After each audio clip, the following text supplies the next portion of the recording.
Yo, hello, what up? Everyone hear me? Not hear me? Sorry my throat's messed up. Had 8 packs of Marlboros last night, so it's really tough on my chest plate. Okay, first of all, I just want to say everyone thanks for being here. I actually help partly, very minusculely, help organize this BSides, so thank everyone for being here, so that's super cool. The goal of all this is to help bring Oklahoma up to speed on security, research, recon, incident response, forensics. That's what we want to do. Obviously, it's cool. You guys got our shirts, and that's what we're trying to do. Silicon Prairie, so I want you guys to spread that around. We're going to make that a word in Oklahoma, so I don't think we get recognized as much. Traveling around the world doing this stuff, incident response and forensics and pen testing and stuff. We do have some good talent here, so I want to say thanks to everyone being here. Thanks for coming, and thanks to the sponsors for giving everyone free admission, free shirts, and free beer, right? Right on. Thank you. Cool. Anyway, I'm Donovan Farrow. I'll just be quick. People, why is this guy with the crappy voice talking to us? I have a background in information security, incident response, digital forensics, all that cool stuff. Been in IT, quote, IT, whatever you want to call it, 18 years.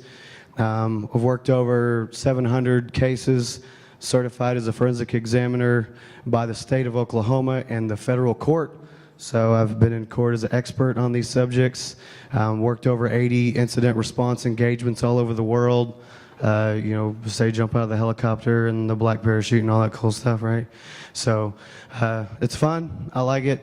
This presentation, I just kind of wanted, before we jump into it, I had a couple people that missed the class. I was able to get a class, so thank you everyone for attending that. I really appreciate it, and hope you guys definitely got your money's worth out of it. A few people, about 4 or 5 people, approached me and asked if I could, wish they could take the class. So I pulled a little bit of content from that and put this in the presentation. And I also wanted to, because forensics and incident response is not only a cool buzzword, you can be like, yeah, man, incident response, forensics, right? Sounds really cool on a resume. But I wanted you guys to actually get some tools you could use in your house, in your company, for free. That way you don't have to buy the cool Net Witness or FTK or Encase or some other cool on the wire tool that you can collect PCAPs and do that analysis. So it may be a little below some people, but again, I try to go as heavy and as soft as I can, because I'm actually here to teach you guys something, and I hope you guys get something out of it. So before I begin, any questions, comments, concerns? No one raises their hand when we're doing an IT presentation. That's okay. All right, I'm going to kick it off. All right, so first thing is understanding the hack. So if you guys, maybe you can't, I'm probably going to walk over here a lot, and if you're okay with that, I don't want to neglect you. You guys good? All right. Oh, you want? I get it. Multiple distance, got it. I'm going to step over here. I'm a walker, so not a walker like Walking Dead, but a walker, right? I walk and talk. I can't help. It's the only way I can think. So what we got here, understanding the hack. So this is, I guess I should tell you what the hell we're doing here. Tracking down the rogue node. Why is it called a rogue node? For multiple reasons. First of all, it sounds cool. So if you guys are like, holy shit, rogue node, that sounds legit. He's even got zeros in the O. That must be super legit. This is cool. I'm ready for this presentation. It's elite, right? That's right. So what it is so the rogue node is an asset inside your business, in your company, that is causing disruption, and I want to take it from the top. In forensics, we're going to go far right as, hey, we need to do a legal thing. We think this machine's causing some trouble, or this person is. We got an insider threat. Next step, we're going to talk about, hey, we have malware on the machine and we need to handle it. Or 3, we need to see what this guy's doing because we think he's, looking at pornography or doing weird stuff at work he shouldn't be. And how do you respond to that? From an incident response standard, we're going to talk about called traditional or cold forensics, right? So that's we call them quote unquote old school dead box. then we're going to talk about live, like, okay, Donovan, that's cool that you have this image. I'm glad you have the time to do that, but we needed to be a little quicker. So we're going to go over some tools that you guys can download for free, that you guys can have in your arsenal that are super easy. And CLI people are going to hate me. The GUI people will love me. So I goo for you.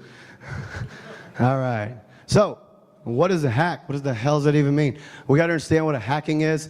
So first thing I talked about, insider threat. What can someone get from an insider threat? When you get into an engagement, I always say there's this thing in my classes, is knows about this, is what I preach is prediscovery.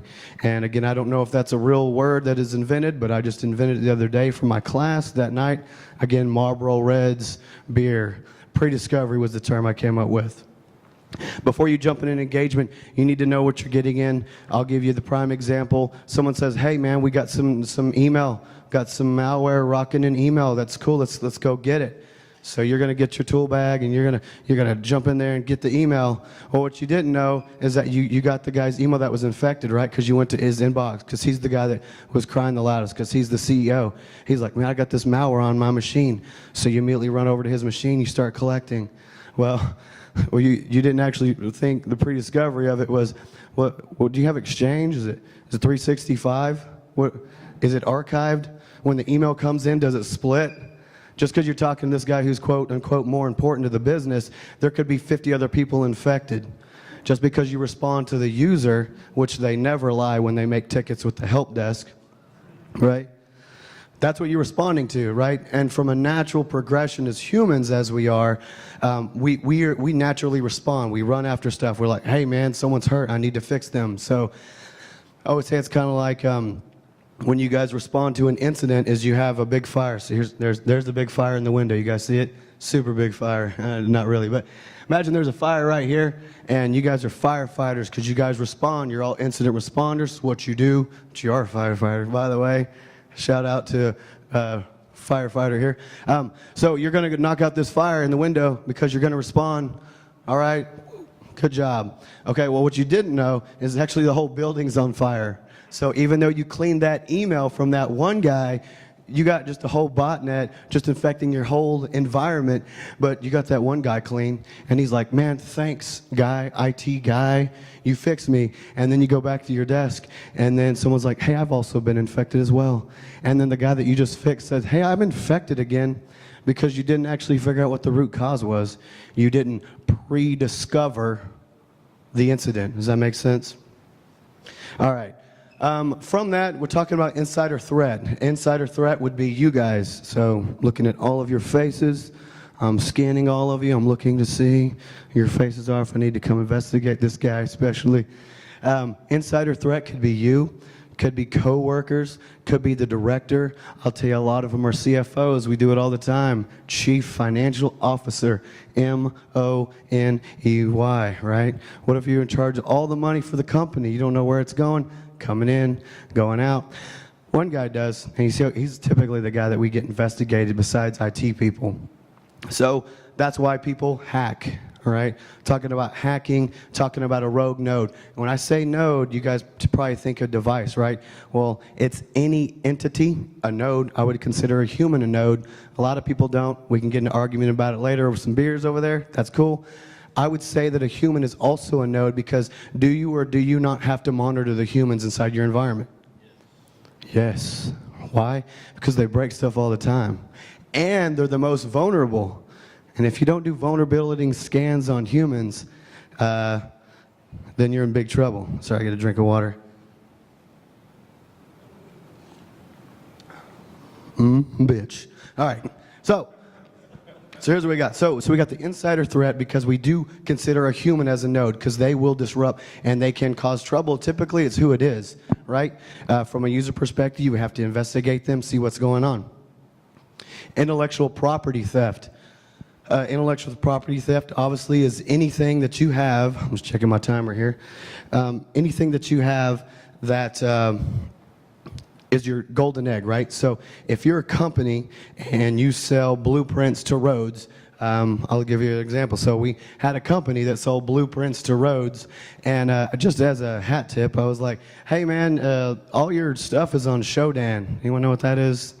I'm just idling up. So Shodan is a lot of people, I see a lot of people shaking their heads. It's a website you can go on and you can pay the premium membership of $12.99 a month and get some decent intel. We use their robots, whatever. So I'm just in there surfing just for lulz, trying to see for ethical purposes, to see whose camera's on, right? At the Cincinnati, college, weird, crazy stuff. Anyway, so I was sent them a polite email, and they probably thought I was an ambulance chaser, but I was like, hey man, all your stuff's out there in a Mongo database. Just so you know, I mean, I'm not just letting you know it was Oklahoma business, right? Because I'm trying to make sure Oklahoma's secure. They never responded. Anyway, they finally took it down after 2 months. Not my problem. So intellectual property theft, not only from them being exposed, right? Because you could take that and say the hacker, even though the person who set that up may not be the hacker, would you guys not consider that a hack? Did a hack not occur? They didn't use any cool tools. They literally went and downloaded Mongo database for free and did the connector. Was like, holy crap, it was just default login. How'd I get all this data, right? I know that's remedial and it's tiny, and there was no quote unquote skill. I know we're at BSides, but for someone to go that far, they hooked it up. Is that not? That's still considered a hack, right? Does that make sense? Everyone agreeing with me? Good. I hope so. Well, you get in trouble if you don't. Anyway, credit card data, PCI, bank stuff. I mean, it is what it is, right? So credit card theft. You could have, we had a financial institution that we had an insider threat.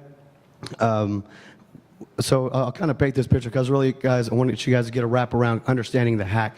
Because before we go into the tools, you can't relate it. If I tell you the tools and I don't give you situations, you won't know how to utilize those in your environment, okay? So I do jump around, so I apologize. Worked a case where we had a financial institution that was being compromised because we discovered some account information on the dark web that we purchased for $20. It was awesome. Thank you, 20 bucks. And we brought it to the client's attention. We were doing an intelligence response on these guys, doing some activity for them. And we said, hey, we found this account information. They're like, holy crap, that is legit. What happened? So we then popped into incident response, right? Because everything's related. You guys kind of see how that's all kind of tied together. We had to jump in incident response, and we had discovered this lady was actually leaking this information. She was stealing it to a USB stick that was on her keychain. Nothing too crazy. And everyone's like, well, I'm so smart because all I do is I disable all the USB ports except for the one that's behind the keyboard because you need a keyboard to work, and then it gives full access to the machine. So NT. So we were able to figure out that she was exfiltrating data this way. From the investigation, we figured out that she was in a court case, a divorce case, where there was a kid involved. Someone had stole her iCloud account and found nude photos and a couple other nefarious items, and was going to share that with the opposing side in the case. And then they said, if you don't, we're going to expose this and you're going to lose custody of your child, or for free, you can get us those credit card information, the account information. Anyway, so not only was that blackmail, not only was that, quote, hacking, and they also sold it as well. So kind of giving you guys the full picture of obviously intellectual property theft, that's even some bank information, and insider threat. Pretty complicated, right? All overlaps. Medical information, medical data. I don't even know why. I mean, I can speculate politically why we went that way, but if you really want to protect medical files, don't put it in electronic format. So good for you guys and for us is that we all now have jobs because people think that that's the best way to go, right? So I'll get refrigerators, video cameras. It's the way to go. It's the cool. It's the safest thing. Public embarrassment, man, that one's totally cool. So I work in cases where someone gets hacked, compromised, like a website, and I'll go back and beat up on Sony because everyone beats up on Sony. Yeah, right. So by the way, my own professional opinion, that wasn't the Koreans. That's a side note. But what they did is they were taking the CEO and pictures. I wish I had him. They were putting him like in a meme, like with a whole bunch of like devils in hell. It was crazy, man. And then they got back in because they took system access and they put skull and bones on everyone's computers when they got in, right? And not just the IT guys, but imagine like the finance people, the attorneys, everyone's just freaking out because what the ultimate goal was, public embarrassment, right? Right? I mean, that's what we were talking about. Why do people hack? What are the motives? Also, political reasons. I'll give you this one, and this is not a pro or a against. I thought this was actually kind of neat. This actually wasn't even a hack, but it could, again, kind of relating. So what happened was Jeb Bush was running for presidency, and Donald Trump bought JebBush2016.com, because it had expired during the campaign. So he was running his website, Jeb Bush 2016, and the moment it expired, Trump's team bought that, and then it was a Trump website. Okay? And that's not necessarily a hack. It's called get your shit together, domain guy, right? So again, what is the reason for it? Why do people do this? I'm expanding the idea of what a hacker is. I want you guys to realize that I know we're at DEF CON, we talk a lot about hackers, and I know you guys don't all work for, you know, a company that all we do is pen testing and incident response. I know you guys do, we do networking, we do AD, we also do antivirus. You know, I'm trying to put it in your world to make it more realistic for you and you guys to take something back home. And then my favorite, for the lulz. See, it's like Uber. It's for the lulz. Why? A whole bunch of hacker groups, like the guys that took down Poodle Corp, big one. The other guys, they've been arrested now, that took down, that ruined Christmas for so many children across the United States. Took down, was it Xbox Live? I remember, what was it? Was it Xbox Live? Yeah. Me and him were talking about it. We were cracking up. Anyway, yeah, ruined Christmas for everybody. The biggest Grinch ever. Lizard Squad. Hilarious. And the funny part was I gave him a shout out on our Twitter, just like, oh man, Lizard Squad does it again. And then they retweeted and was like, thanks. And I was like, oh shit. They know I exist. Delete the account, run away. But see, again, you got to also, you know, what's the purpose of it? I thought that was pretty cool. Terrified to death at the same time.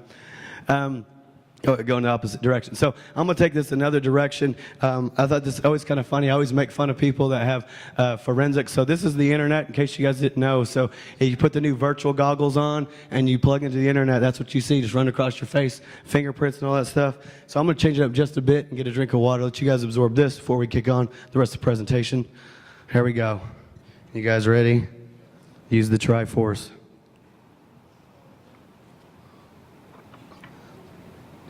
What is it here? Is this over at 40 after? Hey, you're good. I'm going to keep talking. Let me know. Let me know, because I don't know. All right. What does that mean, Donovan? You got cartoons now. Video games. The best video game, right? Ever. You guys like how I put a GIF in here? Why does people use GIFs more? Oh my God, it's the coolest thing ever. So use the Triforce. Triforce, to me, I tried to figure out how to bring it to home to everyone could understand, right? So what is the Triforce? Yes, sir. 440. What is the Triforce? So I tried to think of a methodology people could remember, because everyone's going to remember Zelda and the Triforce after we leave here, and you're going to have a methodology in your head that I made up from a cool-ass video game many moons ago. So we're going to talk about digital forensics, okay? We're going to talk about, when I mean that's computer, we're talking about hard drives. Next, we're going to talk about memory, okay? Talking about memory forensics. That's the next frontier, right? What's after that? Anyone guess? If anyone can guess it, I'll give you a challenge coin after this. Network forensics. Winner, winner. Challenge coin dinner. Networks, right? Because you have to manage it all. You have computer hard drives. You have a memory. You have networking. And then the next frontier is, I don't know. Hopefully you guys figure out before I do. Moving along. Oh, the wrong way. All right, boom. What is the methodology? We're going to first talk about methodology. A live transaction. So what is a live transaction? A live transaction is you engaging a client that you need to take care of right now, okay? You don't have time for traditional forensics. And I mean like getting a forensic image and then sitting there and watching it tick for 500 hours. And then after you get that physical hard drive, you walk all the way over to the lab, like this, and you set this big-ass hard drive on this guy's table, and then you plug it in, and then you load it, and then you say, yes, I want to index it, dummy. Yes, I want deleted files, dummy. Yes, I want bookmarks. And then you click process, and then you walk all the way over here, and then you wait for it's done, right? That's traditional forensics, and I'm not beating that up. I don't know if anyone's ever done that, but that is painful if you're doing an investigation. Awesome, but painful. So I was trying to think, we do live forensics, we have an insider threat that needs to be conducted right now. We don't have time to worry about anything. We need to figure out what this person was doing, what they were touching, where they were going, what they accessed, and who they were talking to, okay? Incident response, and that's the whole mentality, right? Incident response, we got to be a little more agile because these two family groups do overlay each other. Forensics is the parent, IR is also the child of that because they're all related. Then you go down the security road. Boom. All right. Triforce Shard 1, hard drive forensics. And this is from some of the class that I had. So what happened here, so I use this tool called Browser History Viewer, and you'll be like, oh, this is a little stupid, Donovan. Okay, well, let me first say that it is free, Free, and it's called Browser History Viewer Explorer, and it's free. And this would be on a live forensics part, okay? We're doing live forensics, super easy, super gooey. You're welcome, all of my Windows fans. And you're gonna go click, click, and you're gonna go, and you're gonna see what the last files someone accessed. How cool is that? And you're like, well, Donovan, I can go to recent. Yeah, you can, but can you print a report from recent? You gonna take pictures? You gonna use your camera phone? Or you could say, go back to your boss and say, hey, boss, I used this tool that Donovan, this forensic guy, I guess, at the baby DEF CON told me to use. He said it was legit, and I was able to print a report from it. Or you're going to say, hey, man, I looked in his recent. Quick, agile, fast, right? Because we need to know if this guy right here has been touching the finance folder, because guess what? He put it in his 2 weeks ago. He's out the door. He's ready to go. He's accessing data. He had access to the financials, never touched it. Matter of fact, you did traditional forensics. You didn't find it because it wasn't on the machine. Because where did he access that file? The network. Because if it's not on the drive, you can't find it, right? There's no file. There's no action, right? It's a quick way to figure out what was in recent, basically, right? Pretty cool? Make sense? Next one is Browser History Viewer. And again, I'm trying to make this super easy for everybody. You guys may know about this, but please just hang tight. Obviously, this guy, BSides, he's a fan somehow. You can see what they accessed real fast. Not only was it the files, but it is also the browser. This will have a hook in for Chrome, Firefox, IE, LULS, and then I think Safari. So you guys can just really click it and go. So whatever browser you're using, if they're always using Safari and then magically they use Chrome in private browser because it's super private, it'll come up here. Not private. Okay? So kind of putting this in context is even from an incident response, let's say not an insider threat, let's say that you have a machine that keeps getting infected and your proxy guy is just super annoying and he's on vacation and his stuff is broke and you're tired of talking to him because you hate blue coat or whatever, blue choke. So you can literally go to this machine real quick and figure out what the last websites there were because you can find some malware websites right here. Wouldn't that be cool? Get a malware website. Because it's going to be a whole bunch of garbage. And when I mean real quick, I'm talking within like 15 minutes. Why have to put in a ticket and go waste some friggin' time going through the system when you're in an incident response engagement? Go over the computer, guys that are stuck in a closet and act like you can't get up on your feet, okay? Go over to the user, you run this tool, and you have all the data you need right there, okay? It's not going to recover everything, but guess what? It's better than nothing, right? You guys like that? Is that good? Digging that? Okay, cool. Next one is Last Activity Viewer. This is my favorite, and I'll put it to a case. I know my classmates they like this one as well. So anyone know what this is? I'll just throw it out there. It's kind of funny. The class people don't answer. Do we have any pen testers in here? Take that as a no. Oh, we have one. Who is that?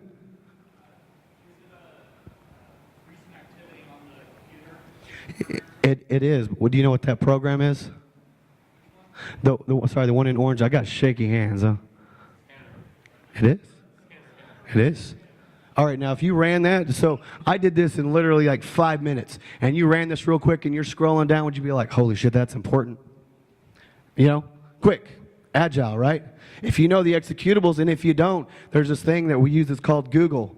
Take that Firefox.exe, drop in there and click the enter key on your keyboard, like that, and it'll run. Oh, it's a big ass database. It's free also. You can run and you can get this information, okay? And it'll tell you what it is. And I know I'm being silly, but I want you guys to, it's comical until you don't do it, and then I tell you, and you're like, oh, I should use Google, man. All right, and then the next thing is this is my favorite over here. You guys, what the hell is this? Someone connected to a Wi-Fi connection, disconnected, FBI surveillance van. Very important, very scary. I'm sure the FBI is watching, which they are, but that's okay. Vault 7. Okay, so FBI surveillance van. How would you correlate that? I'll give you a case. Let's say some person saying that, hey, no, I was working at home the whole time. You guys are trying to say that I'm out and about. HR says, go get his machine and see where the hell he was at. And then you pull it up here and it's like, man, Starbucks store number 1244. Right? Do you guys know they label it that way? Then go into Google and type in Starbucks store 44, and you're like, well, hell, that was in Albuquerque. Wasn't in Oklahoma. But we have him connecting. Doesn't matter how long he was or was not connected, but we have evidence of that. How fast is that, right? Super fast, right? Okay, moving along. So this is me showing you the report. You can literally go file, report, and you can put it in the, I think, HTML, XML format. So that way you can be like, look, boss, here's paper. I know you understand paper, right? They like paper. And if you get really cool, you should make like a chart with bright colors and be like, see, boss, see this red part here? That's bad. Guilty, right? Pie charts, graphs. All right, moving. USB connection, this is one of my favorite ones for data exfiltration, insider threat, rogue node. So here's what we got going on. So we have a rogue node. We have someone coming in. I'll give you a case. We had a case, someone plugs in, said, hey, I think this guy stole data from my computer. Okay, I know my classmates know this one. Okay, so they plugged in a USB and they took my data and they come to you, IT guy, I think they stole my data. And you're like, okay, how? Yeah, I don't know. I just know that they did. You're like, okay, but why? They're like, I don't know. He was just talking. He stole it. I just know it. You're like, all right, man. So going back to the original slide, if someone did steal something and they weren't, you got to know who the person is they're alleging, right? What is their what is their knowledge to IT? Okay, 3 different ways. I'll give you real quick: email, cloud solutions, or USBs. Okay. So you're like, man, I'm just going to go use this cool tool that Donovan told me to use, US Connection Activity for free, and I'm going to run it. And we had a case. I used it on. I ran it right here and found this cool serial number that is identified for each USB stick. Do you guys see this created date right here in the middle? That is the first time that USB stick was plugged into that device. How cool is that, right? Last plugged in, okay? That means last time it was plugged out. Might be important. So if you have a new device that was plugged in today, first time ever, and then it was unplugged when they said stuff could have been stolen, would that not be an indicator of exfiltration? Right? So then we did the investigation. We had enough evidence on our side that, again, we're talking attorney side. We went to our attorney and said, hey, attorney, guess what? Got him. We need to send a subpoena for this guy's machine. And he's like, come on, bring it on. So we had a legal force to go in there and seize all his electronic devices, which actually I guess wasn't his laptop, which at the time was totally cool. We didn't seize it, so because he said that was outside the scope. I was like, oh, okay, we can't get your laptop. Oh, let's have the computer either. Man, we are totally hosed up. What do we do at that point? You guys know? We didn't have anything else. So guess what I did? I was like, well, we have rights to this. So I was like going in his drawers. Hey, look, there's a USB stick. Hey, man, look at this external hard drive. So I started collecting all the external USB devices, brought it to my lab, and ran this little bad boy, plugged it in. And hey, you have the exact same serial number that she said you had. That you stole stuff. It's weird that the USB stick I found at your house was the same one plugged in at her machine at work. Got him, right? Owned, right? You guys hear that? Does that make sense? Cool. There's people getting real drunk back there. Dropping bottles. Whoa. Thanks for coming. Yes, sir. Question on this. If you ever looked at the history with the rubber ducky plugged in, how much would that catch? So a rubber ducky actually will show up. It will give me the serial number because it still works. It works as a USB, but you have to understand the driver. It'll have this USB input device. It'll come up as a keyboard. And you'll be like, oh, I don't recognize that until you start running these serial numbers and then the makers. You have to dig a little deeper to realize it's a ducky. And I haven't found a ducky in the environment. Maybe I'm just stuck, but I use them myself. But typically, you know, we just haven't gone that far. I mean, you kind of go down the road. Anyway, moving along. Good question. Rubber ducky. I love it. This is the one, hard drive forensics still. We're still in, I need to hurry the hell up. Traditional forensics, a sleuth kit. This is autopsy. And this is what I mean. So what you do, you have your hard drive. This is still, we're doing cold forensics now. We kind of moved on. I just kind of skipped.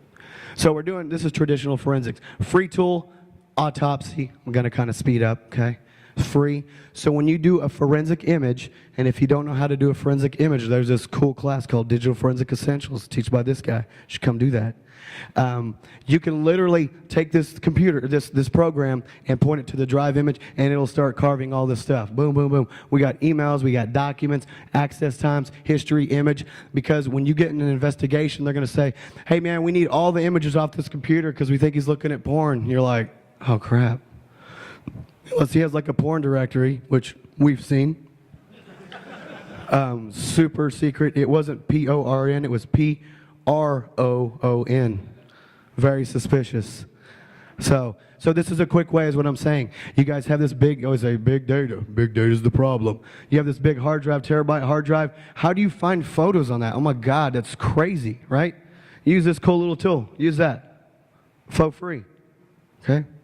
Going to go to the next step. We're talking about, this is a Linux tool. By the way, I should say this is a Windows tool. So I'm trying to let everyone have their cool thing. So part of the SIF kit, which is a SANS tool, I don't actually use the SIF kit. No offense to the SANS team. It's a good product. But I do use this tool called Log to Timeline. The next question is, Donovan, is all this data, we're drowning in terabytes of data. We need to know what this idiot was doing on 10/10/16. I'm like, I don't know. You're going to like load up all the data, you're just going to scroll through photos and email and activity and last access and do a little checkbox? You can. It'll take a long time. Or you could run this bad boy right here. It's called Log to Timeline. This is a Linux. This runs on Linux. This is a Linux tool. This is faux free. It's the greatest thing ever. Figure out install times, if and when an item was installed, if it was deleted. This does a true transaction step-by-step of each thing that transpired on that machine. And you're like, but Donovan, it's deleted. Like, well, it still has to have a command to call deleted, right? And then your next thing is, well, Donovan, you do forensics. What if they deleted the deletion tool and they wiped it? I'd be like, well, they still had to delete the delete tool, right? Right? Still in action. You can't delete the deletion tool that you deleted because you don't have anything to delete it with because you deleted it. Did I confuse everyone? But does it make sense? Right? There's always a transaction for everything you do on a machine. Check this out. So, timestamps, okay? Red is bad. All right? Green is good. This is literally an Excel spreadsheet that is pumped out, and you can highlight what is the known good, what is the known bad, because right here we have, we have an Excel spreadsheet gone rogue, right? Take a look at that, okay? This is all related, okay? Should the Excel be executing this? Should Excel.exe be executing WinServiceHost.exe? Maybe. Probably not. So what I'm looking at the very top is when it was created on the machine, when it was put on the machine. The second part is that running something outside of Excel. And obviously we're looking at a base and say, hey, Donovan, we think we got infected this morning. Can you please figure out what happened this morning, okay? I'm not just going to typically find evil on a whole hard drive. Next thing, so that was shard 1. We're going to have to go really fast. I got 9 minutes. Shard 2. Memory forensics, okay? So what is memory? If you don't know, it's in your brain and you collect it, and we're gonna parse through it, okay? Obviously, memory is what's in your machine. It also executes all transactions that's going across the machine. Don't think of it from a file aspect. Think of it from a running in memory, okay? So traditional forensics would not catch it because it's not in the hard drive and it does not typically create a file, okay? These are some cool tools that comes with volatility. Pscan, DLL dump, CMD. We're going to go through all that. Doesn't matter. So this guy, look at he's happy. I'm happy. All right. We're going to look at Pscan. What does Pscan do? This is one of my favorite ones. So Pscan shows you all terminated processes. And you're like, Donovan, no one cares about people closing out terminated processes. If you had an infected machine and you couldn't figure out how it was getting infected, if it keeps writing itself to memory and deleting itself, writing itself to memory and deleting itself, how would you find that? You'd use volatility is the answer, okay? Also, NetScan, one of my favorite ones, let you know TCP listeners, endpoints, UDP, let you know who's listening on that machine. This is from memory, a collection, okay? You can see some network listeners. Isn't that cool? A DLL dump. And I typically, what I say, and you guys, this is just the way I do it. Again, it's an art. You figure out there's many tools you can use. It's just the way I do it. You have a DLL dump. You think you have an infected DLL. Dump it out of memory. Literally dump it out of memory and then run some scans against it, okay? Because some AVs won't catch stuff in memory, but if they're a natural file, right, you actually get to touch it and scan it, right? You're bringing it in, you're touching the file now. You're ripping it out of memory and you're analyzing it as if it was traditional forensics. CMD Scan, this is also badass. It lets you know the last commands that were in memory. If someone used command prompt, there's your list. Here's what was typed in the whole time from the last time the memory had been booted down or taken out of the machine. Isn't that cool? See what some knucklehead was typing in. Can't figure out why the network's causing problems because some dude's doing some testing. Well, you could be like, let me get your memory real quick, bro. It's okay. Shh, I got it. You figure out the problem. You got to calm them down. Shh, I'm going to figure it out. All right. Next one, file scan. You figure out basically what it is. I'll have you guys, I don't like to talk. Words. Read words while I get a drink.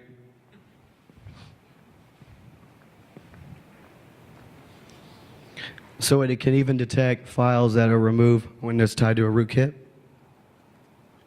The hidden files. How do you help? It's a hidden file. It's a rootkit. I don't know. You can't find it. Well, it'll be in memory. It has to run somewhere, right? Cool. ConScan, also probably my most favorite ever. ConScan, what IPs, addresses was this machine connecting to at that time when memory was running?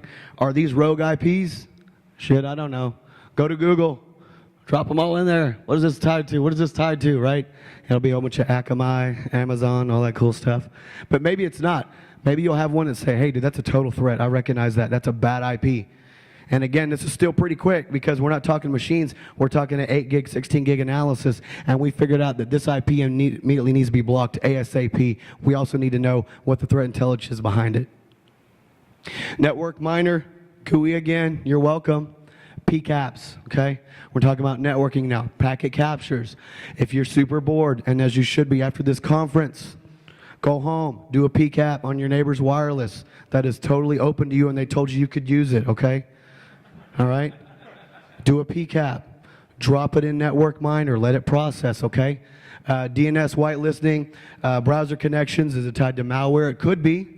Command and control, which is one of my favorites. You can tell the actions of how it works in there. Is there a lot of sessions? I'll give you a quick little scope here. So everyone's like, command and control, what is that? We got malware. Malware is typically loud, generic malware, right? Command and control is secret. So when you have this, I'm going to say, here's my malware, and then down here is my command and control, okay? This is how we look at data. And we're going to flip it upside down, and we're going to look at connections to see who's not the loudest, but who's saying, hey, hey, hey, hey. Right? You're talking about command and control. We're going to see who's not the loudest or making the most noise, who's actually making those initial conversations. Tick, tick, right? Pictures. See pictures? Pictures good. Also, you can also capture images, which is pretty cool on the wire. You can capture all type of clear text, and if you capture clear text, that's their own fault because we are past that. You can also get emails, so be careful. Okay, depending on how your environment's set up and your policies are set up, or just don't tell anybody because you did it at your house, but you didn't. XSplit Co. So what is XSplit Co? Also runs in Linux. My big problem with is how to find what's happening, who's talking to what. I always try to diagram it for bosses because they like pictures. Okay, it also kind of does stuff as is Network Miner, has a geo map, which I love to death. Email pages, IRC sessions, oh my God, it's so good. Does VoIP, SFTP, has all this analyzed in this cool little interface right here. This is a terrible example, but you can do a PCAP, load it in this bad boy right here. All this stuff is filled up, and look, you have a connection to China. Show your boss. Like, look, boss, we have a connection to China. Here's a piece of paper.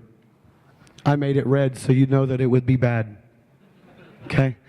And this email interface is better. I just like this one better. The other one does it, but this one's almost, I say a little Outlook. No, I say Outlook. It's just better. It just looks better. You can look at subjects. It filters it better. So I highly recommend XSplit Co for that, okay? Okay, 3 takeaways. I want to put in this perfectly. 3 takeaways for the finding hackers, hard drive analysis, log to timeline. Big fan of that. The other tools that I said as well, okay? Volatility, memory forensics, and then network forensics for Network Miner and XSplit Co. Now we talked about the 3 Triforce, okay? Again, Triforce 1, hard drive. Triforce 2, memory. Triforce 3 is networking, and those are the worlds that you need to work in so that you can take better your company. Also find attackers, insider threat, rogue nodes, and the end. Thank you, guys. Yeah. Wait. You guys hear that? Seriously, thanks. And thank you guys for coming up to BSides. It was great. You guys made it very successful this year. And please come back next year. Thank you.